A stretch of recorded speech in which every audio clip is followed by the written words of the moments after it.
find a way.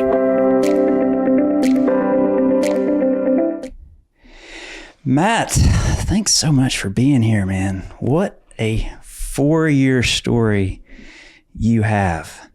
But I want to talk about you, because like through this whole process, I've just seen this passion for teaching. And I think maybe the controversy has overshadowed what you are really all about, which is teaching. Mm-hmm. So take us back to where your story started in Sullivan County. Yeah. Well, thanks, Matt, for having me. It's a pleasure to be here. I grew up in Sullivan County. I grew up in Orbank and Bloomingdale. I'm an old North guy. And I grew up in a very close community. My friends, we all knew their parents. You know, our parents went to high school together. And so they were sort of a community raising us as we made a mess in Bloomingdale and Orbank and around the Tri-Cities a little bit. But, you know, at the center of all that was the schools. I started out at Orbank Elementary, and I had 2 great years there. I had a great teacher there, Miss Coates. And then I went to Kingsley Elementary and then Ketron Middle School. And then I graduated from Sullivan North High School in 1996. And it seemed like everywhere that we went, or we would plan our family, you know, events for the week or whatever, you know, it seemed like at least half of those involved going to the school at some point, you know. And I think that carried over into why I chose teaching as a profession. You know, I kind of knew that I always wanted to be a teacher and a coach, but I remember my dad telling me that he said, "Son, teachers have beer pocketbooks and you have champagne tastes." And I said, okay, well, I don't want to, you know, I want to be financially stable. And so I went to college at Tennessee Tech, and I majored in, I think I started off in computer science, which was a terrible idea. I failed that class. I did get to meet some of my best friends in that class, which it did pay off. But me and my friend Aaron, I think, there wasn't a grade low enough that he could have given us. So, we were terrible at it. And then I majored like everybody does, I think, in psychology at one point. Mm-hmm. And then I ended up, I think I chose finance because my best friend, that's what he was doing. And, you know, I think we had just watched Wall Street or something. I was like, yeah, I'm going to go be a stock market guy. And I did not like it. Made it through with the help of a lot of friends. And then I got a third of my MBA, and I was miserable, and I hated going to class. And finally, I guess I got mature enough to say that, you know, life doesn't have to be like this. You know, happiness is what matters. And so then I went back and got my teaching certificate or teaching degree with an emphasis in history and secondary education, or 7 through 12. And, you know, I want to be like the teachers that influenced me growing up, because I had great teachers I had a great teacher at Orbank. I was only there for 2 years because then it closed. But then I had great teachers at Kingsley.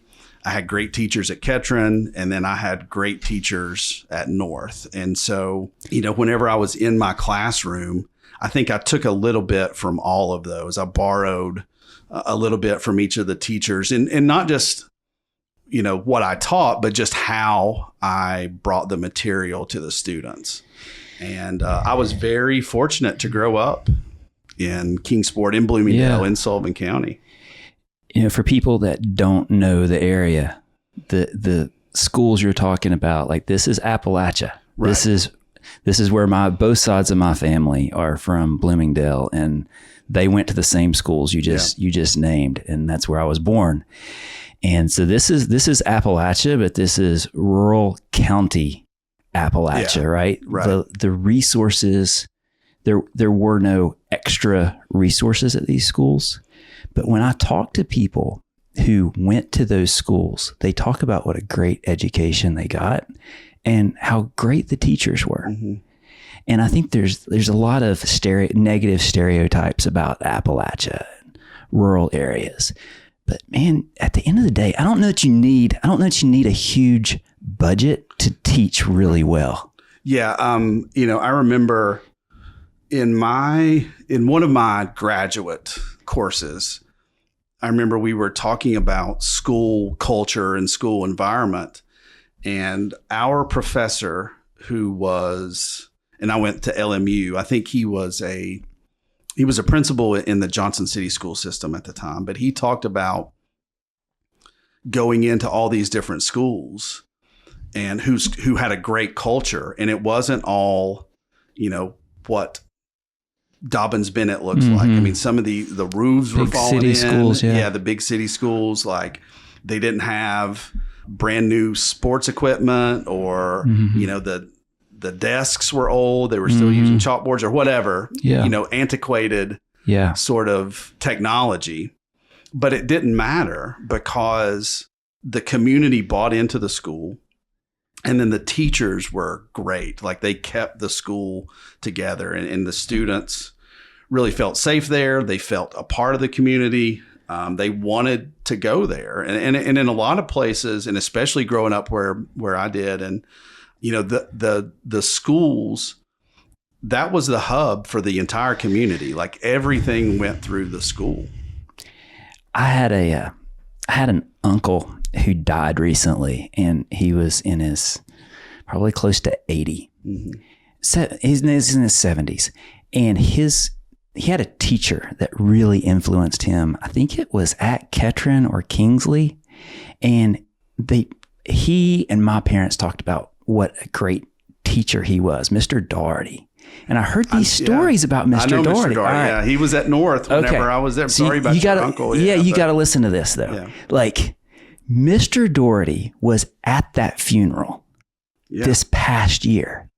And he said, and somebody said, he goes to all the funerals of his former students. Mm. It's like when you talk about like culture and the centrality of education, like you can't put a price on that. Like you can't buy that with bigger budgets. Right. Yeah. And I think that's the sort of thing that gets left out about what rural and Appalachian school communities have. Yeah. That's a great story about Mr. Doherty. He was at North my first year there, which would have been 92, 93. And then I think he retired after that. But I know that both my parents had him. Yep. I don't know if they had quite the same relationship as with him as your parents or your uncle, but he was tough. He was tough, yeah. But like I remember going over to Appalachia whenever we played what used to be the Appalachia High School over in Virginia, and going, you talked about rural Appalachia. Well, that place, makes Bloomingdale look like Times Square, it's very rural. It's all relative. Yeah. Right? But I remember going over there on a Friday night, and their entire town was decked out in, blue and gold because there was a football game going on. And, I met people from that high school later on, and they were like, yeah, we loved it there. Like, it was great. Everybody, the community rallied around that football team on Friday nights. And I think we ended up winning the game, but it was close. Like, we expected to go over and just blow them out. But, there's something to be said about, the impact that a good school has in our communities. We played Appalachia. Yeah. They did not throw a pass the whole game.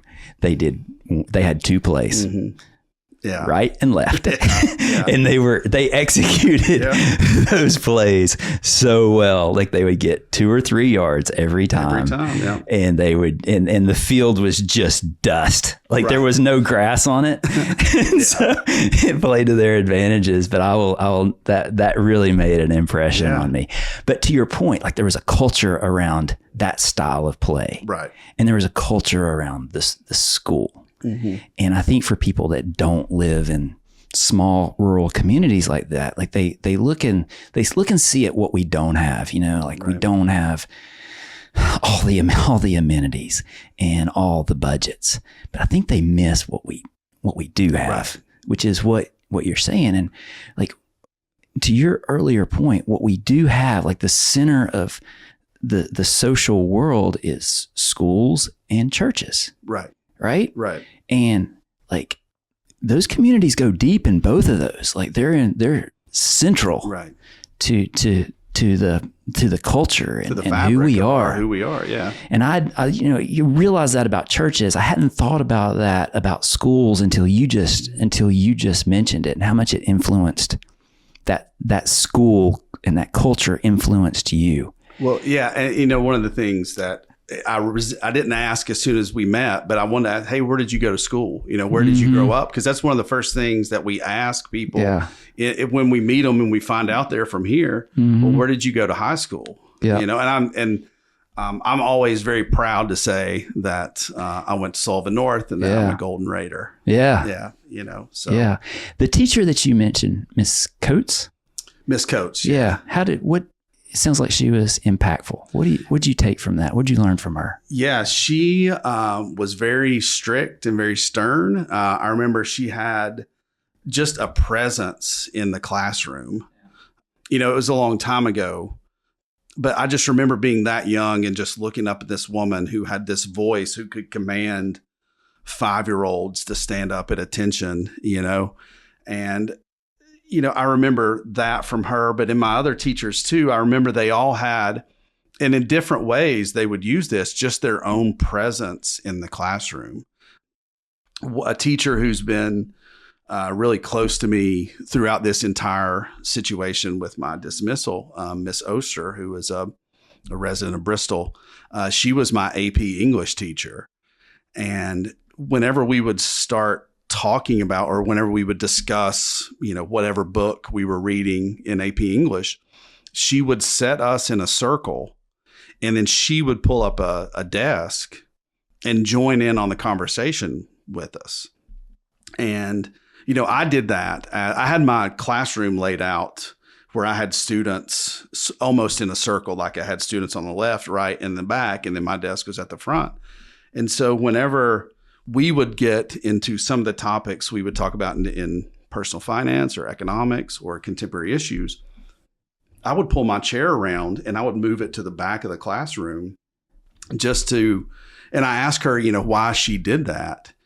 And she said she wanted to be a part of the conversation and not be looked at as this, authoritative figure, that we often imagine teachers up standing behind a podium, pointing to the chalkboard, showing our age here, the chalkboard. And now it's the smartboard, pointing and saying, commit this to memory, instead of really drilling down and getting into, the details of whatever it is you're talking about and figuring out why you believe what you believe. And, I just did that, I think, because she did it. But whenever she said that to me, I was like, well, that makes a lot of sense. And that has stuck with me for all these years. Teachers are so influential, man. Good teachers. Good teachers are so influential. Like I've talked to so many people on here, and so many of the conversations go back to an influence they had from a teacher. Right. Somewhere in school, like that person had this outsized influence that changed the direction of their life. Yeah. And you don't, like, whether it's a smartboard or a chalkboard, I don't think any of that matters. It doesn't. Yeah. I don't remember anything that was on a chalk. I remember the people. Yeah, that's what I've had the opportunity to speak to some up and coming teachers, and some people around the country have had me tell my story in their class, and that we've always leave time for Q&A at the end. And, I get a lot of questions, but the one thing I try and leave them with is that, look, students aren't going to remember your lesson plan about supply and demand or mitosis or, whatever it is. They're not going to remember that 15, 20 years down the road. And that doesn't mean that you failed. But what they will remember is how you treated them, and especially how you treated them on their worst days, because students, they come to you, a lot of them wearing the same thing they did yesterday. They get to your classroom not knowing where they're going to eat, they have a life outside of the hour and a half, at least in high school, the hour and a half that we have with them. And so that hour and a half, you can be, a safe space for them. You can be a place that they look forward to coming and being themselves and being a respite from whatever, they're dealing with on the outside. And that's, for all students, the athlete that feels the pressure of the game, or, the student who has the cosmetology competition coming up or whatever, you can be that teacher that they look forward to coming to your class. It's the most important things in their life. Right. Exactly. Exactly. Right. Yeah. And so when you think about, like, it comes with a lot of responsibility, right? Yeah. And it's something to not take lightly, you know? I mean, I didn't realize, the amount, that responsibility that you're talking about whenever I decided that I wanted to be a teacher, and it's a lot. And I've went to students' funerals here recently. And since I've been a teacher, I've had to go to students who passed away.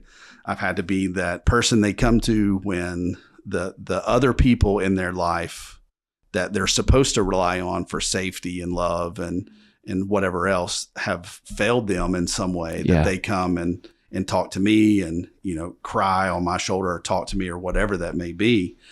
And that's something that we don't really prepare teachers for, like teachers aren't just there to give a particular lesson. I mean, that is part of it, but the problems that students bring in from the outside, we have to be familiar with them and be able to offer the student, the person that they need at that particular time, Have you found that in general, students have less of a support system as in your years of teaching? Well, I mean, it varies among. Overall, I think in this community, I think where one support system may fail, another one picks up. I think, we do a very good job, or at least we did a very good job at Sullivan Central, making sure that our students had clothes, making sure that our students had food, making sure that their family had rent money. I know teachers that helped with that. And, but it's the problems of everyday society, where whatever it is, if it's depression, if it's,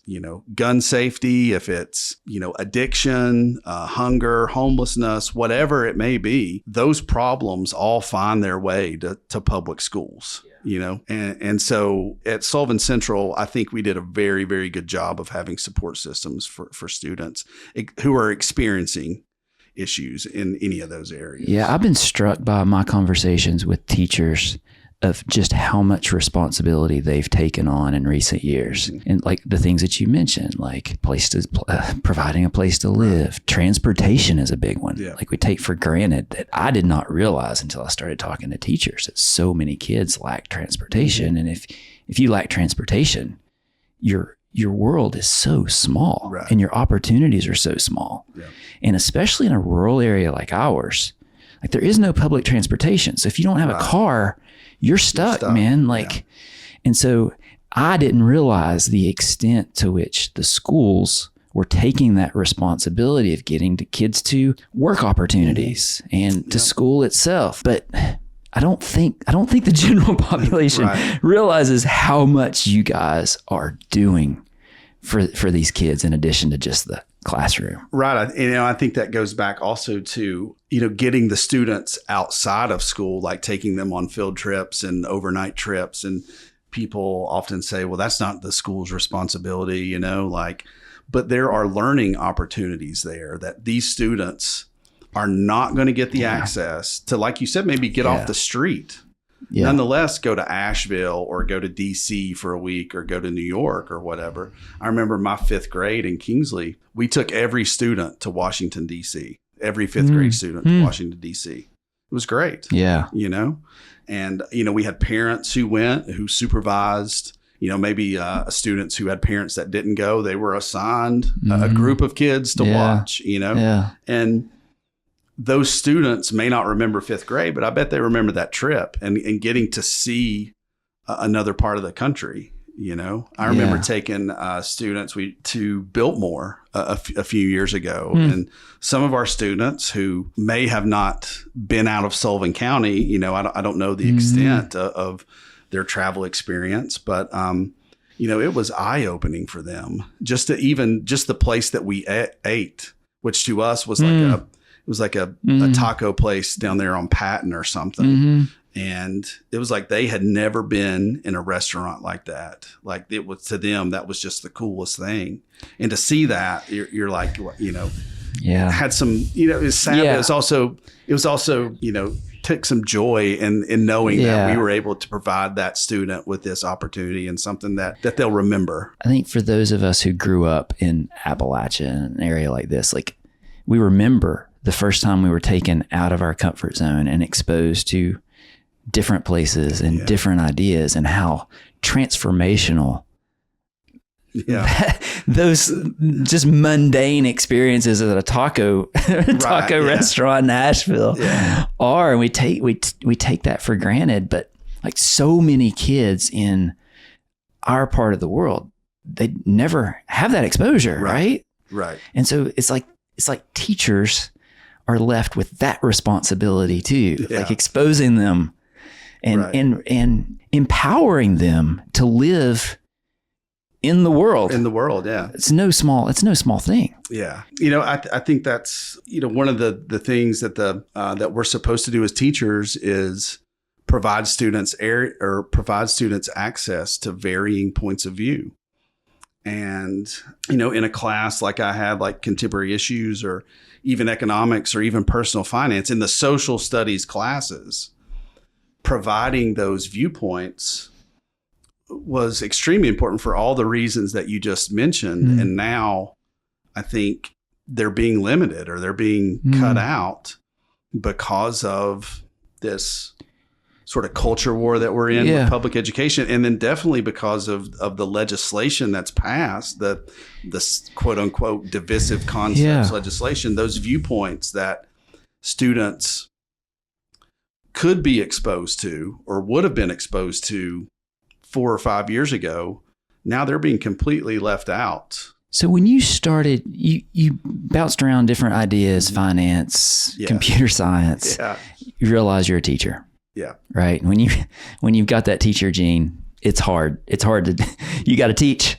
Right. Yeah. Teachers got to teach, Teachers right? got to do something. We got to teach. And so you decide to go back and teach in the school system that you came up in. What was your approach to teaching? Because I'm always fascinated about leaders finding like what is authentic to them, like what is their style. So when you walk into a classroom, what's your approach to it? Yeah, that's a great question. I think for me is I wanted to be liked. Like I have a personality I think that lends itself to a little bit of silliness, and I'm not an authoritative figure. I'm not going to scream and yell at people. I think in my 16 years as a teacher, I may have sent 2 or 3 kids to the principal. Like I would just take them out in the hall and be like, hey, what's going on? Are you okay? Can you, now that's not to say that I didn't have some moments with some students, but overall, I think teacher or students want to learn from somebody that they like and somebody that they trust.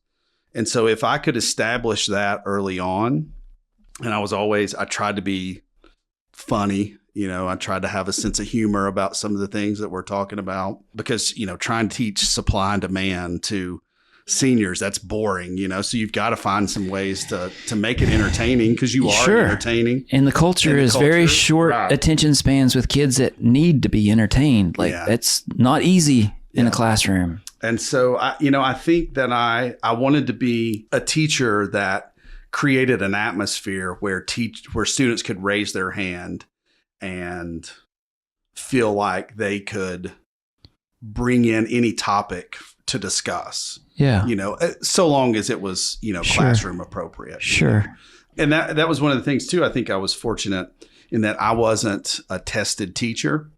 And so my classes didn't have state mandated tests. So I taught economics that didn't have end of the year, testing or personal finance or contemporary issues. So I'm not familiar with that term, tested teacher, but so that means you're teaching a subject where there's not standardized tests at the end of the year. Correct. That you feel pressure to teach to the those tests. Yeah, to the curriculum. Yeah. Gotcha. So you just have more of ability to freedom to teach them where they are and right. Yeah. And so, if they're bringing up something, I remember a few years ago, whenever Colin Kaepernick started taking a knee at the NFL games, and we were in economics, and this student just would not leave this alone and wanted to talk about it. So I said, all right, we just closed up the book or whatever, I didn't have a book, but, closed up whatever notes I had, turned off the smart board, and I just pulled up a chair and said, all right, let's talk about this.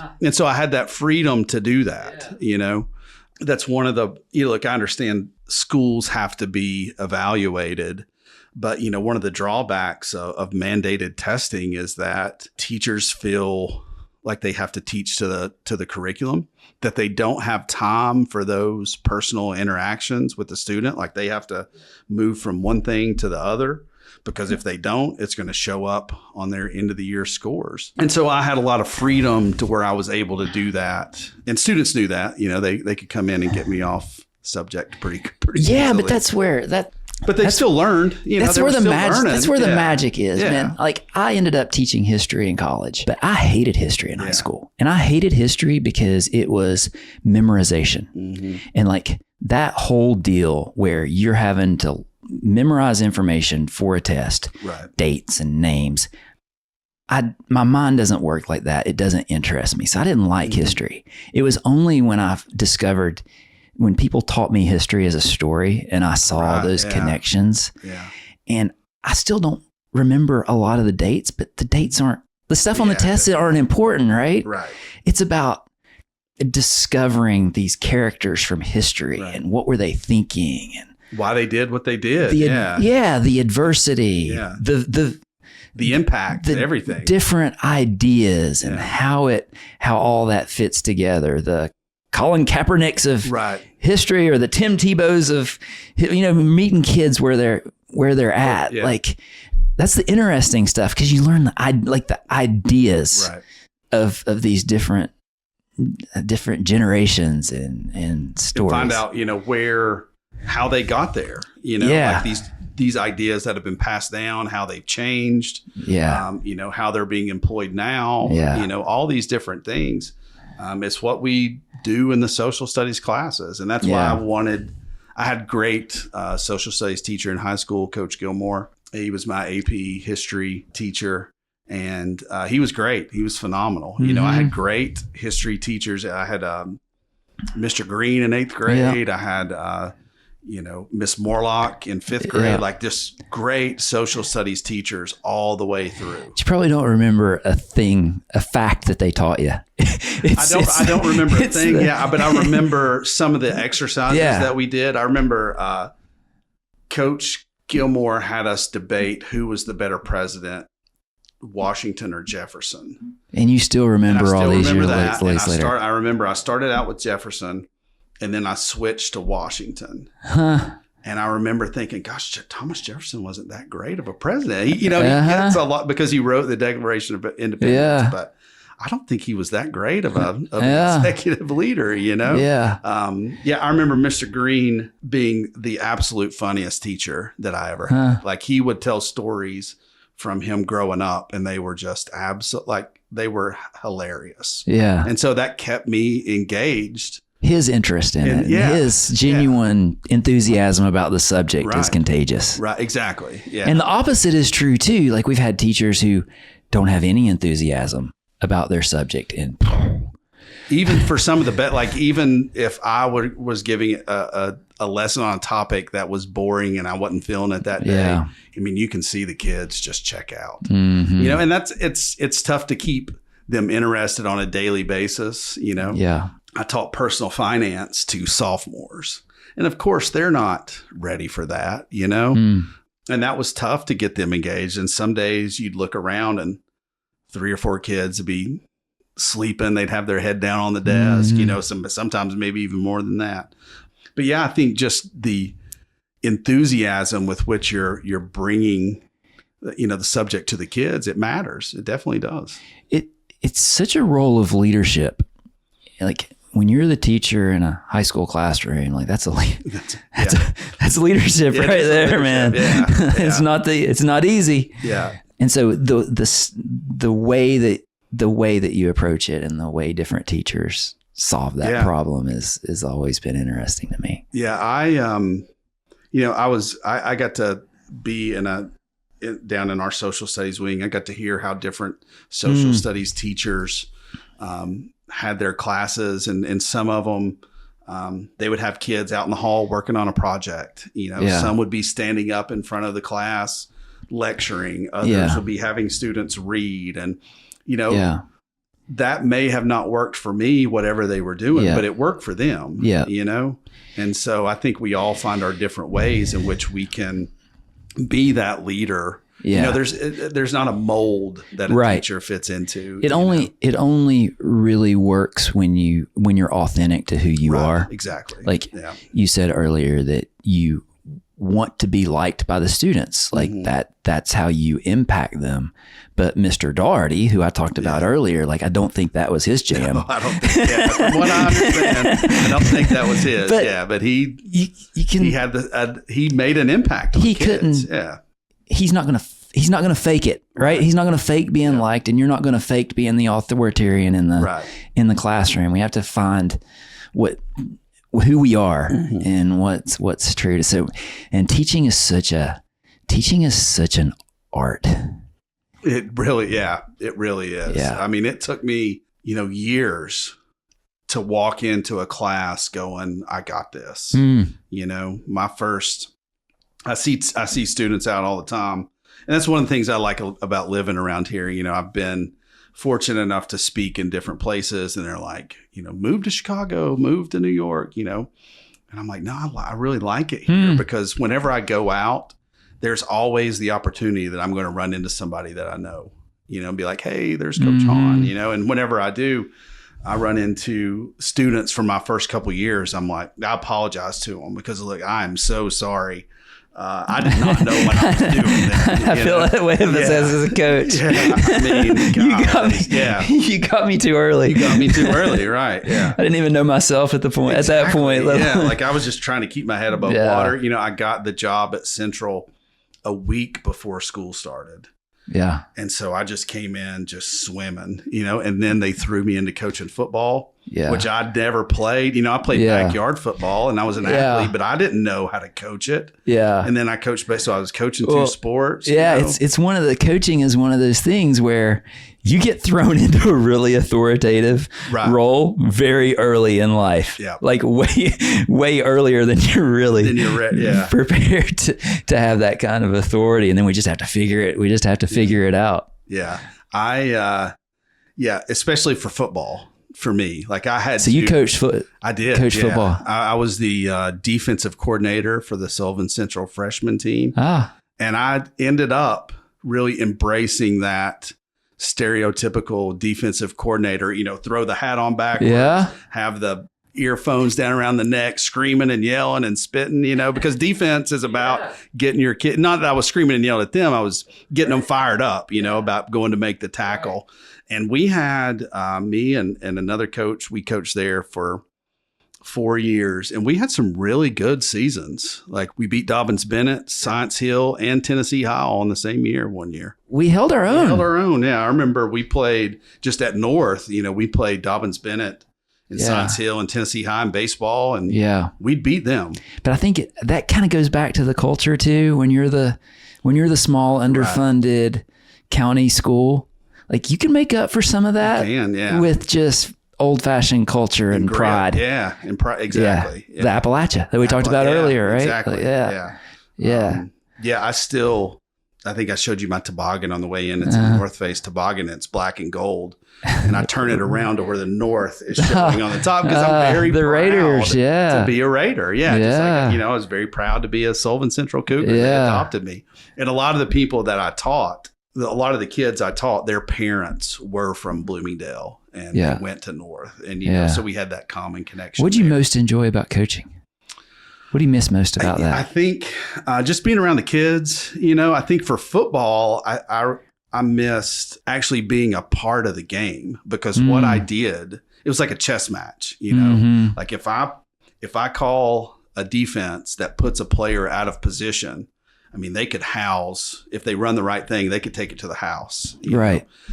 In baseball, I really enjoyed, so I was the pitching coach, and I really enjoyed going over the psychological part of pitching with my pitchers and teaching them to have the confidence in counts where, you're typically just trying to get through the batter. But, if you're down in a count like 1-0, 2-0, 3-0, you should be good enough to throw any pitch in that time. And we talk about the philosophy behind that. Yeah. And getting them prepared to do that. And some of the best pitches that I called were 2-0 changeups that nobody in the world would think that we'd be throwing a 2-0 changeup here. But then the kid threw it, the batter overswung, and now it's 2-1. Yeah. And then we throw another one, and then it's 2-2, and now we're back in it. But if you're in that situation, you can't just go to your most comfortable pitch. Right. No. You can't go to your comfort zone. No. Or else it's predictable. Mm-hmm. Yeah. And plus, too, like we had gotten behind throwing fastballs. Yeah. So why stick with that? Yeah. But that's what you've been taught as a kid growing up is like, the count's 2-0, 3-0, you're throwing a fastball just to get yourself back in it. But if you've thrown 2 fastballs before, that's the safe option, right? Yeah, it's the safe option. You go into the comfort zone. Yeah. But it takes a lot of confidence to get kids to throw the changeup when their best pitch is fastball. Especially in a pressure situation. Yeah. And the preparation that we put into that, boring and just the daily prep of doing it. Yeah. But for those moments, it really, really paid off. Like you're facing, we're facing Daniel. I'll never forget this. We're facing Daniel Norris at Dobbins Bend. Daniel Norris, the lefty from Science Hill. Yeah. And the guy pitching who's reached out to me here recently, and he's a lefty. He maybe threw 82, 83, and he got down 2-0 and threw him 2 back-to-back changeups. And on the first one, the entire crowd just went, oh, because Daniel North, he overswung it. And he was like way out in front. And the crowd goes, oh, and there's a gasp from the crowd. Like, oh my gosh, this kid from Central is throwing a 2-0 changeup to this future MLB. Everybody going to the pros, And then we ended up getting him to fly out to left field, So I remember stuff like that. And I miss that a lot about coaching too. Man, yeah. Like I think people from the outside think we remember like the championships or the wins, but it's these little things, man. Little battles. That pitcher that they don't just go out there and take that risk on game day against a kid that's going to be a major league player. Right. Like that takes like coaching for the long term, like building that confidence up for that moment. And then as a coach, when you witness that and you see them do it, chest sticks out a little bit. Like, man, like that's what all this work is about. Yeah. So man, that's cool. Like, so you've got so many, like there's so many parts to you, like the teacher, baseball coach, football coach, because those are all 3 different persons. Like I found different sports they're all different cultures, right? So baseball, football, they're 2 different things. Yeah. And so in a school year, you're teacher, football coach with your hat on backwards, defensive coordinator, and then you're the pitching coach in the spring, building the pitcher's confidence up. Being the laid back, soft spoken. Yeah, right. Kind of like, I'm a Cardinals fan. And so like, Dave Duncan, who was the Cardinals pitching coach, was a catcher. Like I wasn't a pitcher growing up, but Dave Duncan was a catcher. And so like he was very sort of sit back and sort of the steady person behind LaRussa's Mad Hatter or whatever, like that's the person I tried to be. And, Leo Mazzoni and for the Braves, watching him, just kind of like tried to model myself after them. I wasn't, as good, obviously, they're major league, but I tried to be that sort of calming presence, whenever whenever things were going wrong. You had pitchers are looking over at you like, oh my God, I just walked this person. Well, it's going to be okay. They're still a high school hitter. They're not going to take you yard here. Let's just calm down. And, I remember we walked a guy to load the bases, and I could tell this pitcher was freaking out. And I went out to him and I said, well, do you want to walk this guy and just, score the run? And then he started laughing. He thought that was the funniest thing. And I was like, no, listen, you're 2 outs. We've got 2 outs. You're 1 out away from getting out of this. Just get us a ground ball or a pop fly and you're done. And he was like, yeah, I didn't think about it like that. And turns out we did. We got out of the inning. Yeah. It's pretty cool. Yeah. I remember that. Huh. Wow. Well, let's fast forward to 2020. 2021. Yeah. Yeah. So you're in the classroom and it's a contemporary issues classroom. Yeah. And this is a class that you've taught before? 10 years. Yeah. Yeah. Tell me about what you're trying to, with that particular class. What are you trying to accomplish with your students? These are students that you coach football in the fall and you coach baseball in the spring, and then you're teaching all in between. So these are kids that right? Yeah. Like, and then I know where they're coming from because I grew up here, that class, I tried to approach it like I want to bring them perspectives that they're not getting from the community that we live in. We live in a very white, conservative, evangelical community, which there's nothing wrong with that at all, but there are perspectives from people who live outside of our community, and let's explore those. They're people too. They deserve to be, understood or listened to. You don't have to agree with them.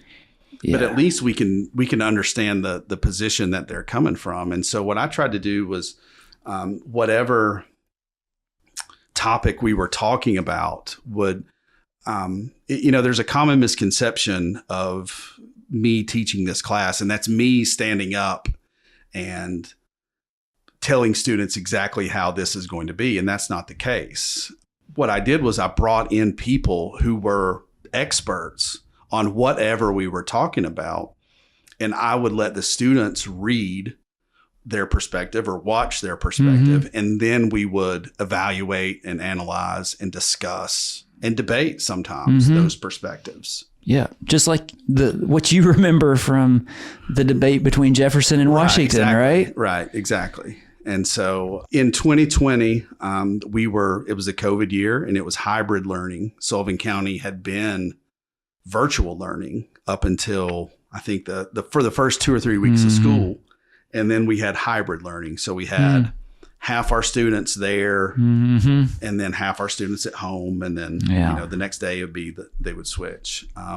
We were recording our lessons, and it was the day after, it was the week during all the events in Kenosha, Wisconsin, where that's a Jacob Blake. Yeah. And Kyle Rittenhouse had left.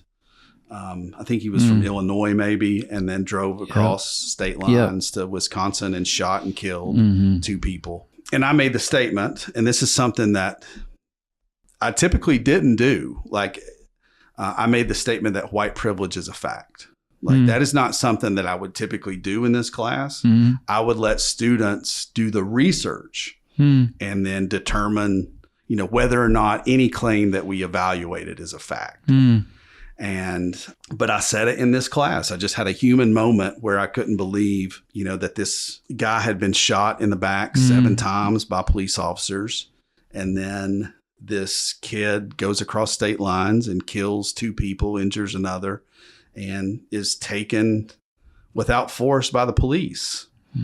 And, and a lot of times in this class, like I had lesson plans prepared prior, but this is a new situation. like every event that seems they have this sort of carry the same themes, but it's still a new, unique situation.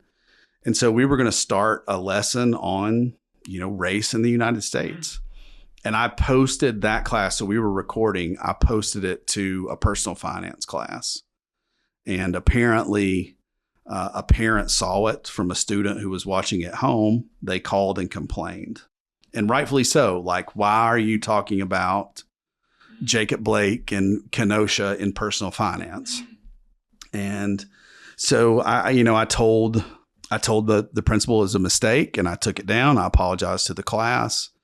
And then I received a letter from our curriculum director who said statements like this is a fact isn't conducive to classroom discussion, and that I shouldn't deny students access to varying points of view. And I said, sure, like I get it. That's not something I typically do. I won't make that mistake again, or I won't do that again, And then we go back virtual. And, I in order for students to have a class like Contemporary Issues and discuss some of these topics that we were, Me Too, climate change, some of these quote unquote hot button issues, like they need to be in person. Yeah. And if you can have them online now, at that time, I wasn't prepared to have those conversations online because I was used to teaching in person. Well, we were all doing it. Everybody's doing it for the first time ever, right? Like COVID, we're all figuring it out for the first time. And so then in 2021, we start virtual, and then the attack on the insurrection on the Capitol happens. And, I'm not real sure how to discuss that with kids. It's a contemporary issues. We have to discuss it. Yeah. And so I think, let's look at the 2016 election because it's historic, no matter how you look at it, whether good or bad or, fantastic or terrible, it's still a historic election. Like, the first time somebody without any prior public service was elected, there are a lot of firsts in this election. So I thought, while I'm preparing the lesson plan for January 6th, we can look at the 2016 election. And I assigned an article by Ta-Nehisi Coates that was going to be followed up with other articles as to why Donald Trump was the victor in the 2016 election. It was, he was a good businessman. He believed people believed what he said, all these other things. The Clinton campaign didn't go to Michigan enough, or, whatever the articles were. And a parent saw that article and complained. And then I received a reprimand from our central office, and who said that some of the language was appropriate in the article, and that I was continuing to deny students access to varying points of view. You can't have that conversation in one class. And so if you're going to discuss something like the 2016 election, it's at least going to take a week, in a 45-minute class, because at that time we were virtual still. So all our classes were 45 minutes. And so we was going to come. And so I fought that, there were a couple quotes in there that they said I said, which I didn't, and that were just flat out wrong. The vulgar language in the article was from the president. He was quoting, Ta-Nehisi Coates was quoting the president and the former chief of staff, Steve Bannon, And so I lost that. I fought, I tried to fight that reprimand. I lost that. The school board voted 6-0 in favor of holding up the reprimand. That was in March of 2021. And then this whole time I'm at home teaching, and my students are in the classroom because I'm a type 1 diabetic, and my doctor, we weren't sure, we didn't have all the information about COVID at the time. And because I'm type 1 diabetic, she was like, I don't want you anywhere near groups of people without being vaccinated first. And so the second that I could get a vaccination and get back to the classroom, I was back because I missed it. It was also going to be our last year at Sullivan Central, because Sullivan Central closed in May of 2021. And then in April of 2021, I'm back in the classroom, and the Derek Chauvin trial was happening for the police officer who murdered George Floyd by kneeling on his back for 9.5 minutes. And one of my students brought up white privilege. And so I said, well, what is that? And so then we had a discussion about it.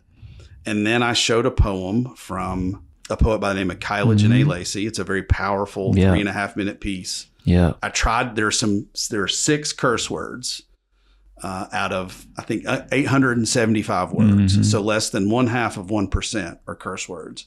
I tried to mute them. I think I let 3 slip through, maybe 4. I don't know. But we're talking about juniors and seniors in high school too.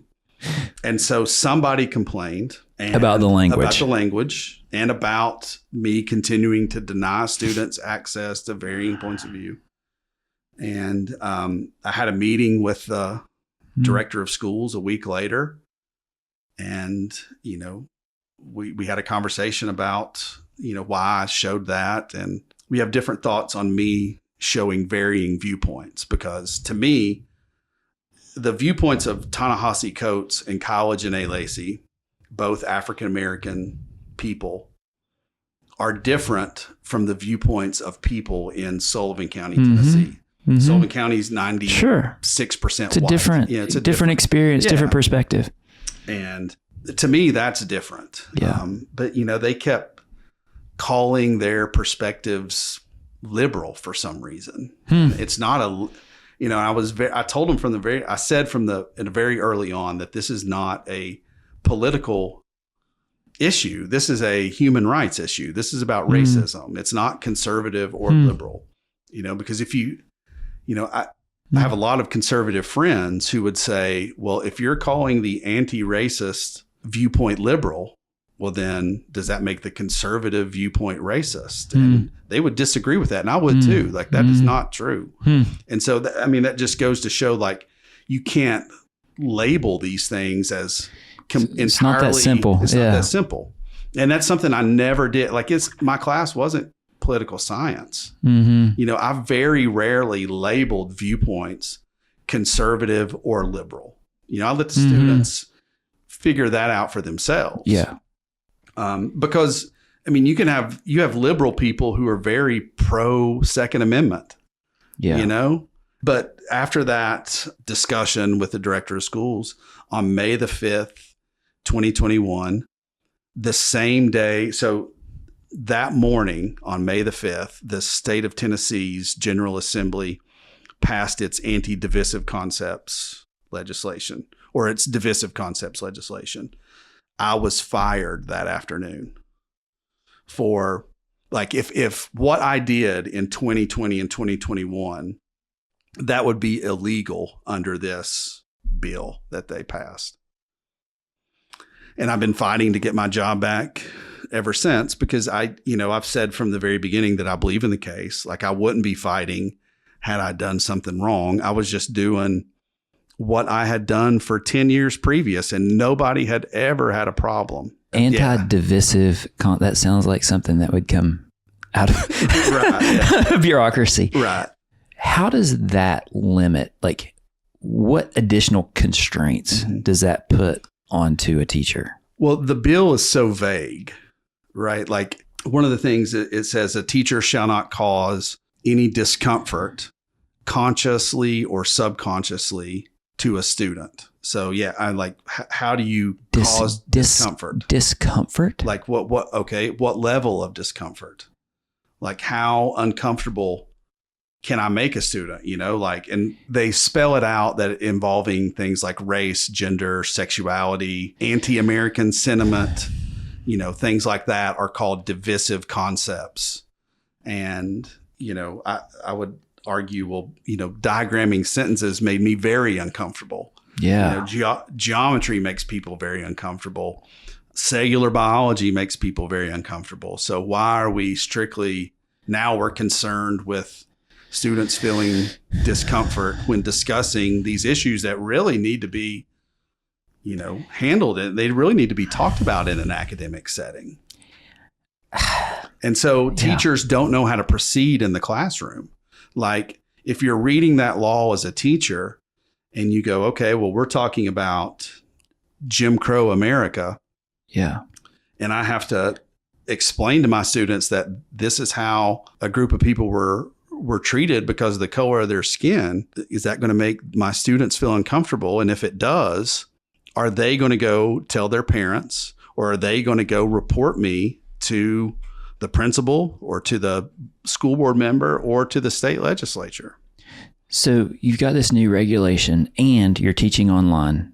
So when you're teaching into that screen, any parent could be in the background, walk through the room, take anything out of context, and then make a call to a reporting agency? Correct. Yeah. Yeah. I mean, they can, now that this law has passed, if students or if teachers are teaching, that wasn't a law whenever I was teaching, virtually. But if there are school systems going virtual now, or even if their student comes home and tells them something that is out of context, or that, maybe that's all they talked about for one day. Yeah. And teacher, and parents are going, well, they're going to give the other side to this. I mean, it's a very, very vague piece of legislation. And, teachers across the state, teachers right here in Northeast Tennessee and Sullivan County don't know how to proceed with that. Teaching is already hard. It's already tough enough. Right? Yeah. Like the stuff we've already talked about, like having to provide transportation and food and all of these support systems that used to come from the community. Now teachers are having to provide those. Right. Kids, short attention spans. They need to be entertained. Difficult stuff. Add onto there like this threat right. Yeah. of having someone take something out of context or saying what somebody perceives to be inappropriate or offends them, right? Like, and they can make a call and it comes back on you. Like this just seems like an impossible situation. But how do you see teachers navigate? Like they've got to live through that, right? I think it's a very, every day teachers are having to make an ethical decision. They're faced with an ethical dilemma. Yeah. Okay. So do I teach students about the truth about American history, which is not so pretty for some of our, for some of the people who lived here, Yeah. Or run the risk, if I do that, and run the risk of losing my job. But if I don't do that, then our students aren't going to be exposed to these perspectives. Yeah. And so teachers are having to daily weigh in and go, okay, I want to be able to eat. I want to have health insurance. I want to pay my rent, but if I don't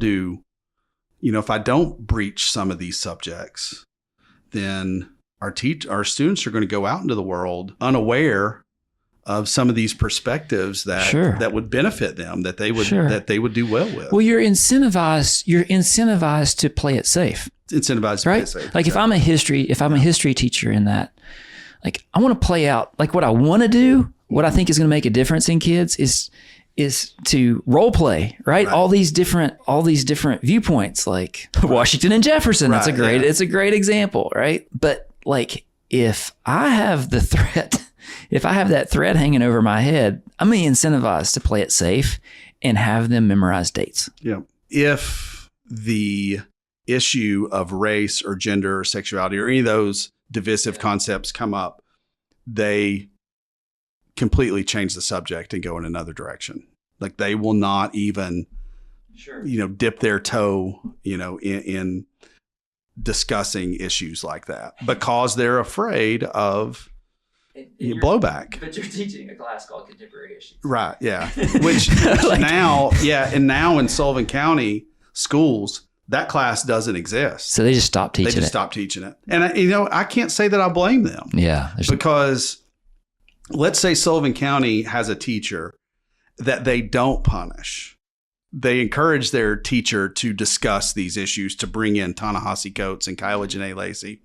If the state finds out about it and they find out that Sullivan County or any other school system didn't discipline their teacher, the state will withhold funding from that school system. So it ensures that, a school system, if they get a complaint, that they have to discipline the teacher. So students and parents have basically a hotline number that they can call, and the state can then strong arm not only the teacher, but the whole school system. Even in colleges, yeah. Colleges too, yeah. Like if they, there's a law on the books in Tennessee that talks about if students feel like their political viewpoint wasn't heard or their perspective wasn't heard in a college class, or it's something really, it's another vague piece of legislation that they can call in and report the professor. Do you think man, there's so many things wrong with that. We were just talking a few minutes ago about how coaching a pitcher to leave their comfort zone. Right. And go outside their comfort zone and take risks is where the whole reward, that's the whole purpose of all of it. That's how you learn. Right. Yeah. And now we're looking at the classroom, and there's legislation that prevents you from doing the very same thing. Right. Yeah. I mean, it's education defined as challenging what was previously known, a challenge to what was previously known. Well, if you can't do that in educational settings, then what are we really doing? Yeah. It's preventing us from being able to talk to people who have differing opinions than us, and not reducing them to one political belief or another, like reducing them to one thought that they have, sort of an all or none scenario. Like if you and I disagree on climate change, well, then that's it. We're not going to agree on anything else at all. So I'm completely cutting you off, like it's depriving the students from being able to have those conversations. And it's, and in teachers, we're not up there like policing students' beliefs on anything. Like we can't no matter how hard we try, we can't make a student believe one thing or another. Do you think there's a misconception out there that students are like these blank slates, and then you can just project whatever your personal views are, and they're like this blank slate, and they just accept it? Absolutely. Yeah. I think that's the way that, for the longest time that we approached education, teaching people how to do something. The study of teaching people how to do something is still relatively new. We haven't made a lot of headway in that. That's why sort of classrooms all look the same. Like if a person who went to school, in 1985 when we were there, and they walked into a high school today, they could still get around. Like it hasn't changed that much, And, for the longest time, we have this teacher up at the front of the classroom just pouring this information into students and not allowing the students to ask questions, or they're just, like you said, blank slates that we're just filling up. And that's not the way that classrooms work anymore. You can't be an effective teacher and expect students to sit through an hour and a half of a lecture. I know, because I've tried. I thought I was a pretty decent lecturer, and they just can't do it. And it's unfair to make them sit there and do that. So now we give them, and it was hard for me to figure out as a teacher too, because I'm used to standing up and giving all the answers. And now, like, I'm giving students the problem. I'm turning that over to them. And then I'm just walking around kind of making sure that they're staying on task and they're doing the research on their own. They're bringing their own worldviews to it. Like they're not passive vessels. Right. But I'm wondering if it's not a larger problem in culture of we see teenagers and kids as these fragile little eggs that we have to protect. Right. And I think you used the word earlier in that legislation, like discomfort. Right. Like it's almost like they're trying to outlaw discomfort to students. Right. Which is not what we're there. That's not what they can handle it. They're not fragile, right? Not, and they want to know. Like, students would bring in topics to discuss in my class because number one, they knew they could because it was a contemporary issues class. Number two, if they brought in an issue like to my personal finance or economics class, they knew that I would talk about it. Because how often do we as, just people out in the world look to teenagers for their viewpoints on certain things? Like nobody's asking a teenager what they think about, the unemployment rate or how AI is going to affect, certain jobs in the United States. With their access to the world now with the internet, like they have those questions. They want to know as much as they can about the world that they're going into. And they're informed. They're great. Yeah. They're more than capable of having these conversations and being cordial while they do it.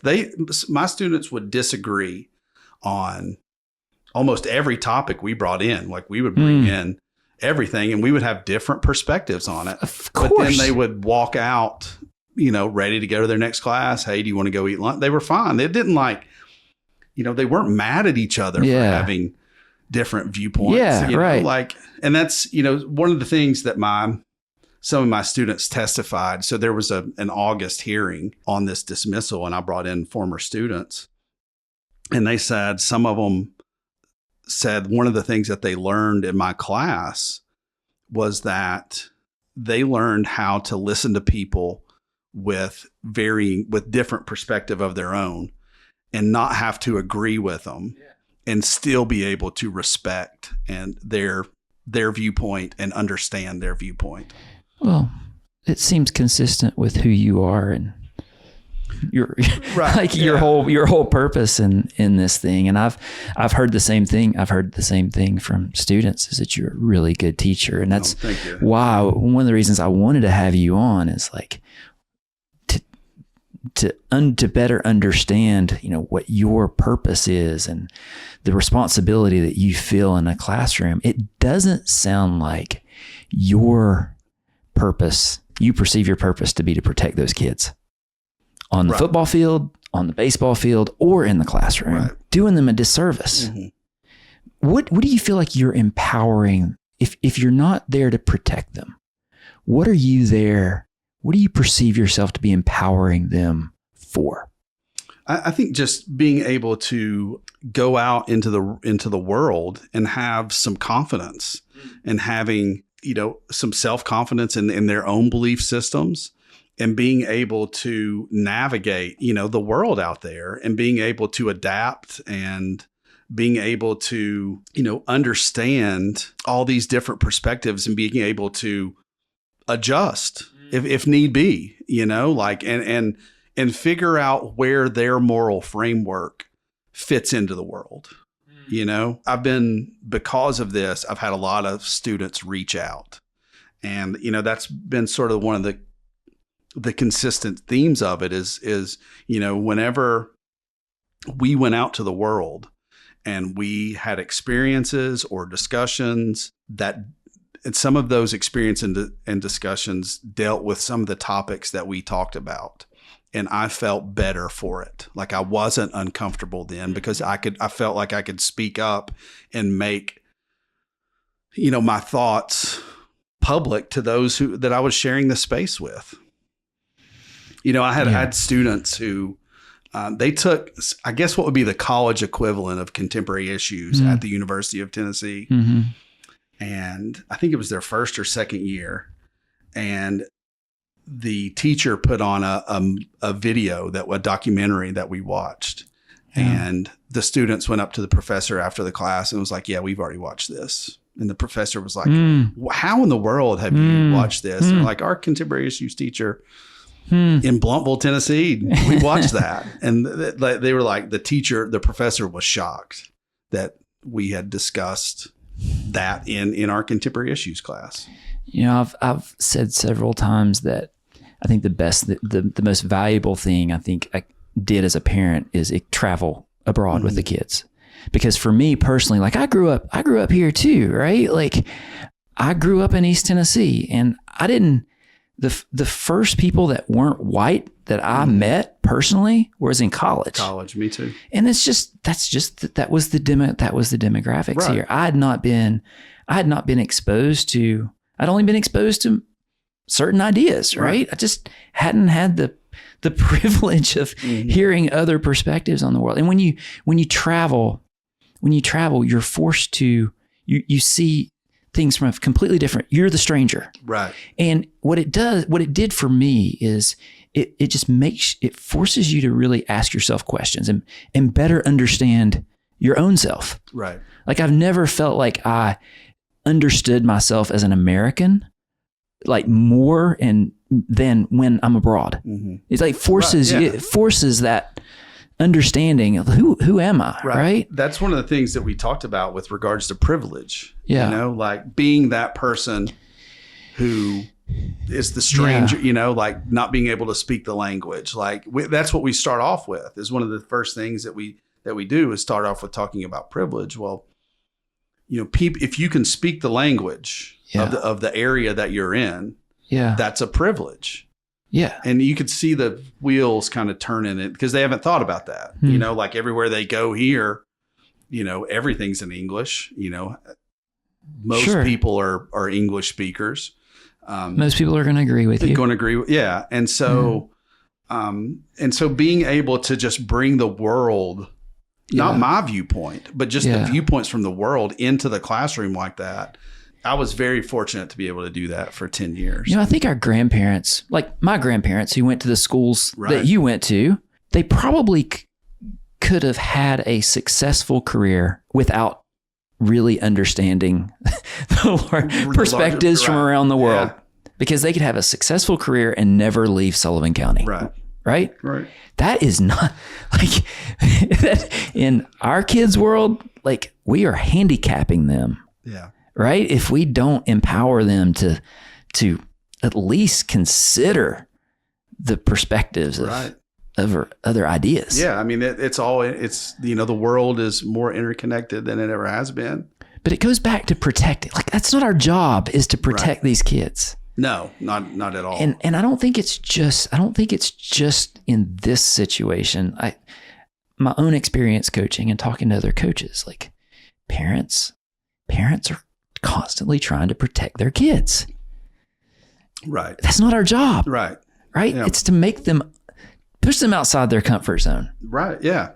I mean, I was fortunate, you know, my parents, and I guess part of it too was just the time that we're in, you know, they were, you know, would turn us loose and let us go and experience the world. And, you know, I think now that kids have so many ideas that have access to, they have to figure out a way or learn a way in how to figure out where their place fits into all those, you know, like because they have access to, I mean, literally the world at their fingertips, you know?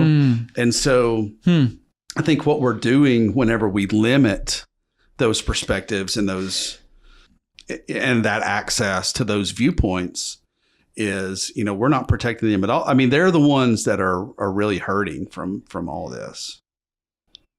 Yeah. It seems like it's such a disservice. And I don't know, where do you think we got this idea that kids are fragile and need to be protected?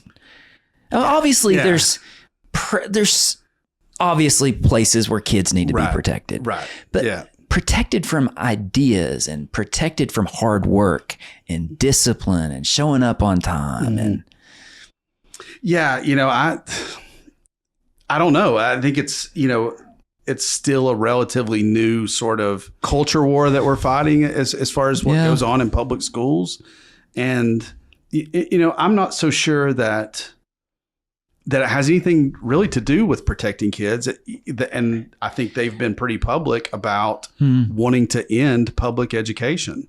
That what's behind all of this. And it surprises me because people in East Tennessee, where we're from, they love our public schools.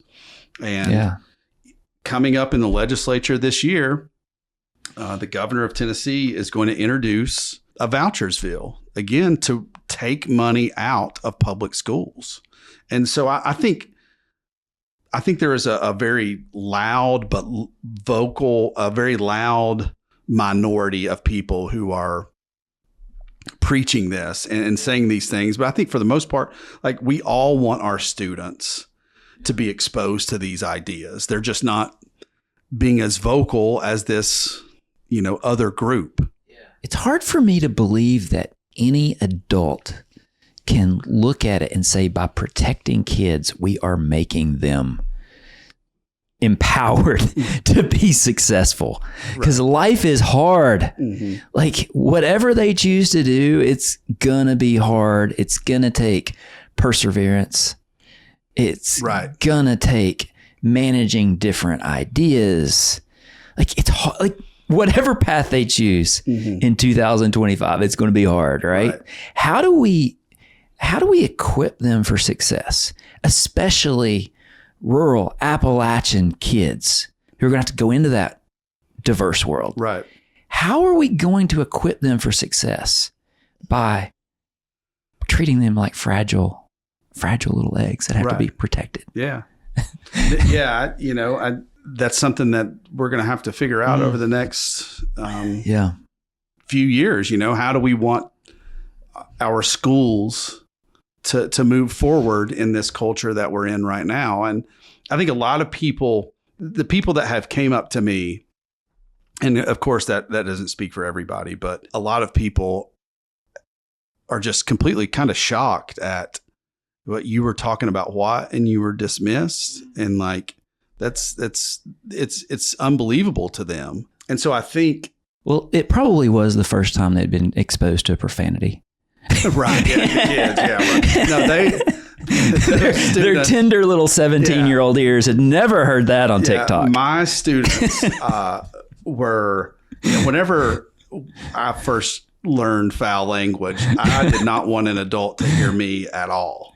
But nowadays, like, these kids, they don't, like, I'm kind of taken aback at some of the language that they use. And not that they use it, but they're using it around me like an adult. Like, are you kidding me, kid? Like, what are you saying? Like, I'm an adult here. You're not supposed to talk like that around me. You know where we had those conversations at baseball dugout. Right. When we were little, I learned a lot about life in a baseball dugout, and it's because, like, no adults were around. Yep. They were all focused on the game, and we were time like, baseball's boring, like, so there's time to really get there's a lot of downtime. Yeah. Man, you've been vindicated in a recent court case. Yes. A judge has overturned the ruling. The dismissal. The dismissal. Yep. And so you're looking at, there could be an appeal, but you're looking at the possibility of returning to the classroom. I certainly hope so. Yeah. I mean, that's been, people have always said, why don't you just go somewhere else? Go to Knoxville, go to Nashville. You can find a job. And I'm like, but I'm from here. I love it here. My family's here. I have a 7-year-old niece who I love to death, and she's not going anywhere.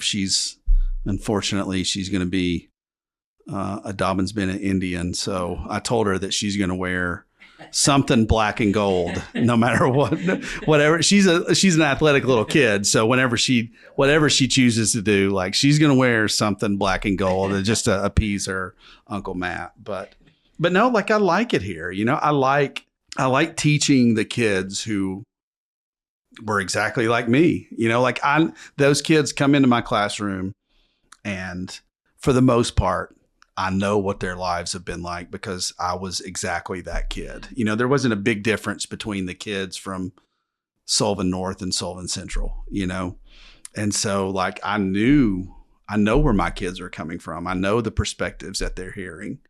And, it's not that I want to change their opinions on anything. I don't want to change their beliefs on anything.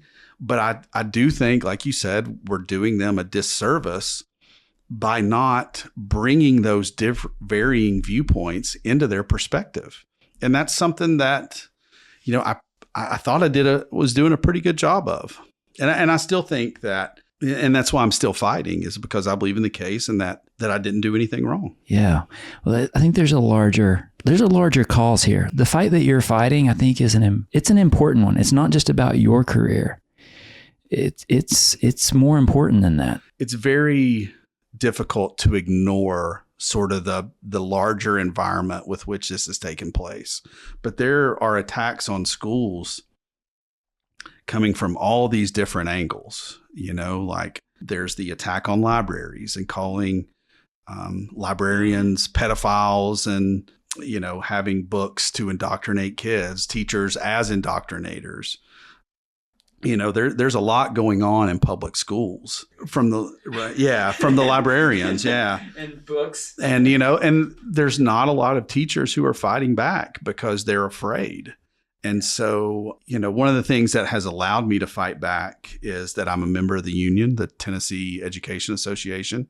They've paid for my legal fees, but, I'm still without an income. I am working now, but, I had to start over. I had 16 years worth of experience, and now I'm at year 0 again. And so my sister started a GoFundMe that people have been very generous and donated to, but now, there's the possibility of this fight continuing. Like the judge ordered that I be reinstated and given back pay. But if they choose to appeal, if the school board chooses to carry on with this appeal, it may be another, I hate to put a time on it because, I was told this entire process would take around 18 months. And here we are just past 36 months. So it's taken over, 3.5 years. So what is that? 42 months.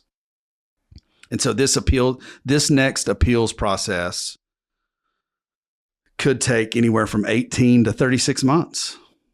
So you could be in this kind of in between for another 2 to 3 years. 2 to 3 years. And then with each step in this appeals process, either side can appeal. So if we go to the next court of appeals and whatever the court's decision is, either side can appeal it. The losing side, I guess, or, the side that the court doesn't, I know you can't discuss this, but I think I'm aware that our tax dollars are going to fund this prosecution of you. And we're talking about hundreds of thousands of dollars of resources from the county have been going into this legal. Yeah, I mean, I mean, that's what taxpayer dollars do, is it funds the activities of our school board. So they're paying for their legal representation too. Yeah. In my experience with people, like people go through adversity, they learn a lot about themselves. Yeah. Right. Like it's the going outside your comfort zone. Right. Exactly. Like if you stay in a comfortable place, you're never really challenged about who you really are. Right. Yeah? And none of us choose to put ourselves in these situations. Right. Yeah. But I've always been really interested in people that go through adversity and what they learn about themselves. Mm-hmm. I'm curious what you learned about Matt Hawn. No, that's a great question. One of the things that I've learned is that taking care of yourself just physically and mentally is super important in times like this. And then just having an understanding about trauma itself. About 5 or 6 years ago, I started doing yoga. And if you would have talked to Matt Hawn in Bloomingdale in 1995 and said, hat on backwards, and said, hey, one of these days you're going to be on a yoga mat, saying namaste and doing ohms and breath work, like I would have said you're crazy. But, just that experience of doing yoga has helped me prepare for difficult situations. And then just one of the philosophies that my yoga teacher brought in, and this is the one thing that I've kind of clung to as this has went on, is that there is opportunity in trauma, and that it doesn't take the place of the trauma itself. Like you're allowed to feel sad, you're allowed to feel mad, You're allowed to feel regret or whatever, acknowledge whatever feelings you're having, but also take time out to acknowledge the opportunities that trauma has brought with it. And it's allowed me to sort of shift my perspective. Like, look, it's been no fun losing your job and doing it in such a public way, because this is, Sullivan County Schools are a public organization. So of course this is going to make the news. But like, I wouldn't be sitting here, like you wouldn't have me on the podcast had I lost my job, And so like, I look at this as an opportunity that has happened because of the trauma that I experienced. Kyla Lacy, the poet, and I are great friends. Like, she's in my family Wordle chat. Like, she's came up here and she stayed with my family. We send each other birthday gifts, and, we wish each other Merry Christmas and Happy New Year's and everything. And so I think that the biggest takeaway that I've had from that, and it's something that I've had to learn and something that's really, helped me get through this, is that, acknowledge some of the opportunities that have happened because of this. It doesn't replace the loss of the job and being outside of the classroom and that kind of stuff, but it does make it more manageable, and it does make, it makes the lows more manageable, like they're not as harsh as they could have been or would have been. You mentioned Kyla Lacy, who's kind of that's part of what instigated all of this. Yeah, she was drug into this. 2020. Yeah. And that poem, White Privilege, it's pretty powerful. Like, whatever side of the fence you're on, it's pretty powerful words. Right. And it was, she speaks in a very fast paced series of words and phrases and ideas. And about halfway through, she slows down and is quiet for just a second. Mm-hmm. And she looks into the camera and she says, "Am I making you uncomfortable?" Yeah. Yeah. Right. Yeah. And then she continues. Yeah. But when I think back on that poem, like, that's the most powerful part. Mm-hmm. And so when I think about what you've gone through, but what you're trying to do as a teacher and a football coach and a pitching coach, like all those things, you're trying to make kids uncomfortable, because that's what gives them confidence, right? Right. And so I think, like, when I think back on my own life, I'm so thankful for the adults when I was a kid who forced me to be uncomfortable, like history teachers and coaches. Like, when I think back, those are the most important people in my life. And I'm so grateful for those people. Right. And I'm so grateful for the teachers in my kids' lives who have made them uncomfortable. Right. And man, I'm really appreciative of what you're trying to do as a teacher, but also fighting this. Because I know it would have been easier just to go teach somewhere else. Yeah. But I think a lot of us are really appreciative of you fighting. And I hope you get back in the classroom, and I hope that you don't play it safe. Thank you. I appreciate that. And that really means a lot. And Yeah. There's been people show a lot of support, and, just the invitation to come on here and to speak about it that's therapy in itself. Just coming on and being able to get all this out into the world. And I really appreciate you having me on, and I'm so grateful to you for allowing me to be here. Yeah. Well, thanks for being here. Well, thank you. All right.